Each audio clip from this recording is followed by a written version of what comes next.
So there are a bevy of reasons why we believe Jesus Christ is God. Here are 7 of them, and they are most certainly not limited to these. There is the self-identification with the divine name. In John 8:58, Jesus declares, "Before Abraham was, I am," echoing the divine name in Exodus 3:14. Westhoff notes that this is a direct appropriation of God's self-designation, provoking an immediate charge of blasphemy from his audience. Number 2, at his trial in Mark 14, Jesus affirms he is the Messiah and cites Daniel 7 and Psalm 110, placing himself as the exalted Son of Man who shares God's throne. Peter J. Williams of Cambridge stresses that in Second Temple Judaism, this was understood as a claim to divine authority. Number 3, the Alpha and the Omega in Revelation. In Revelation 22, Jesus says, "I am the Alpha and the Omega, the first and the last, the beginning and the end." This title, used of Yahweh in Isaiah 44, denotes eternal, uncreated existence.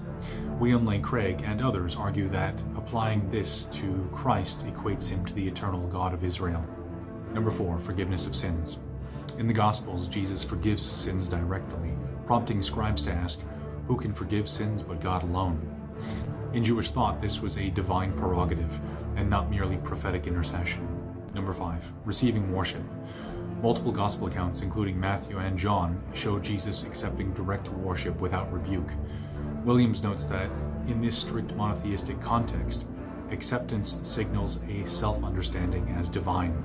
Number 6, the use of ego eimi in the Synoptics and in John. Huff points out that Jesus' repeated use of ego eimi, or I am, in contexts like John 18, where the soldiers fall back, mirrors theophanic disclosure in the Septuagint. Number 7, the cumulative historical case. William Lane Craig's methodological approach stresses that when these sayings are placed in their Second Temple Jewish context, the most coherent explanation is that Jesus saw himself as sharing the divine identity, not merely as a prophet or a moral teacher.